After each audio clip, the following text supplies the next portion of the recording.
2024 in the United States is about to be one of the hardest years on record.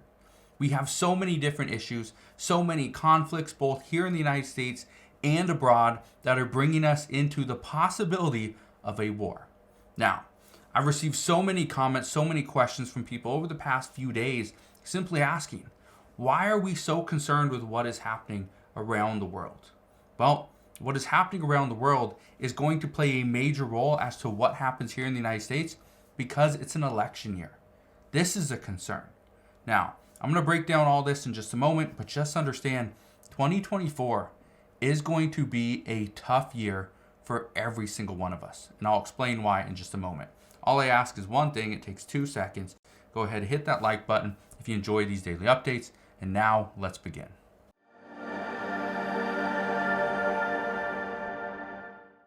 So I received this question just the other day, and this person simply asked, why does an election year matter that much when there is a possibility of a war, when we have conflicts in the Middle East? Well, let's address that. The reason why an election year matters is because Congress is not willing to go and pass certain legislation if there's a chance it's going to hurt them in the upcoming election. Same thing with the president.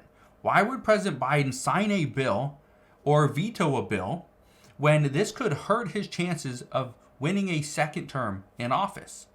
That's the concern right now. And so one thing I can tell you is that here in the United States, 2024 is going to be a rough year. It's going to be, according to some, it's going to be harder than the COVID years. Here's why. Here are some of the issues that we are currently facing. Number one, it's an election year.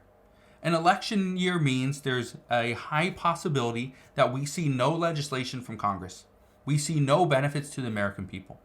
Okay, that's number one. Number two, we have a war between Russia and Ukraine that is impacting some of the costs here in the United States. For example, grain is more expensive because of this war between Ukraine and Russia. What about fuel, gas, oil? It's more expensive because of this war between Ukraine and Russia. Also, the United States is trying to, or Congress is attempting to pass $60 billion to go to Ukraine because, according to President Biden, if we do not give Ukraine another $60 billion, Russia will win the war and the United States will be going to war with Russia inevitably. Okay, well, that sounds like a threat. We need to give money to Ukraine because we don't want to go to war with Russia. When others say that, no, even if we don't give money to Ukraine or if we give them $60 billion, Ukraine is not going to win this war. It's going to take far more money than $100 billion to win this war. Well, about $110 billion is what, according to reports, the United States and England or Europe are trying to give them as well. So we'll see what happens there. We also have a war between Israel and Hamas. This is another place that Israel is asking for additional funding. Right now, there's a bill on the table for $14.3 billion to go to Israel. However, because of what Benjamin Netanyahu's been doing and threatening the people of Gaza, where more than 50% of the entire area of Gaza has been pretty much made to rubble. Right? Everybody's been displaced. That's a problem. Then we have conflicts with Iran and their Iranian proxies. For example, Hamas, Hezbollah, and even the Yemen Houthis. Hezbollah, for example, here in the United States, we know that there are sleeper cells that Hezbollah has set up, that they're just waiting. They're being patient. They are integrating into everyday life. Everyone has jobs and they probably have families, but eventually when they're called upon, they will be called upon to do something that would likely be construed as a terrorist attack. So we'll see what happens there. But again, we know they've entered the United States before. That was even when the United States borders were closed. Now the borders are wide open. That's an issue. We also got bigger threats between China and Taiwan, which the United States has vowed to protect Taiwan. And so if China decides to invade Taiwan or put them under more threats, well, the United States is going to step in. And when we do, that could potentially be a war between the United States and China. That right there would likely turn into a world war. And then we got lone actors here in the United States that could potentially cause harm to citizens here in the U.S. But then there's another problem. This is something that we've been talking about over the past few days, is that there's an issue between Texas and the federal government. The Biden administration wants Texas to remove the razor wire that's preventing certain people from coming into the United States. Texas says we're not going to remove them. In fact, we're actually going to add more. We're going to double up with the razor wire, and we'll even add 2 barriers. So razor wire in the front, there'll be a little 5-foot gap, and another set of razor wire in the back. So even if you cut the first one, you got to go through 2. So here's the issue. The Biden administration is pushing back.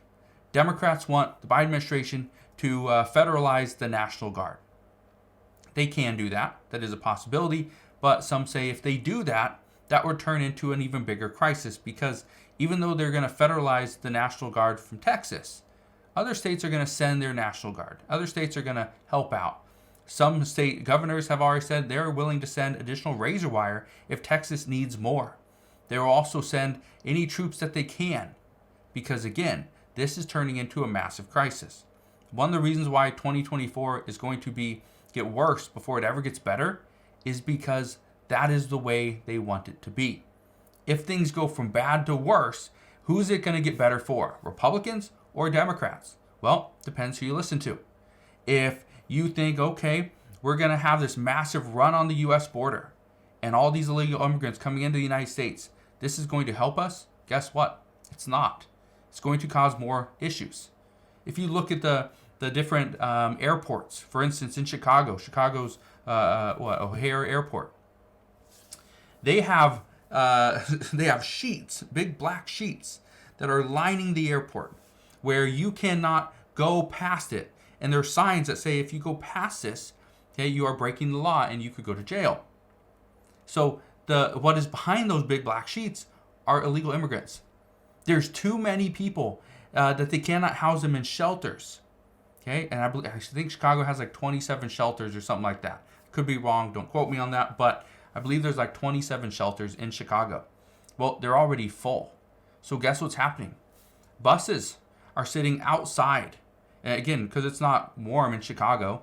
So buses are sitting outside. They are running all night long so people can sit on the buses and stay warm. There's also places you can go inside the airports, inside libraries, inside schools. Hey, gyms are being pretty much confiscated so that illegal immigrants can come inside the gym where there be hundreds of cots and they can sleep there. They can, take a shower. They can use the bathroom. They can have running water. Again, I'm not saying that, we can't have illegal immigrants in the United States, but it's pretty much turning into a crisis because the amount of legal immigrants coming into the U.S. at this time. So again, 2024 is expected to be a tough year, but some say this will be the hardest year on record because of all the different issues happening all at the same time. So the one thing I can tell you is that as we get new updates and new information on all these different crises, I promise I'll fill you in on all the updates as soon as we get them. So all I ask again is one thing. Go ahead and hit that like button if you enjoyed today's video. Again, thank you guys for watching. Consider subscribing. I'll see you guys on the next one.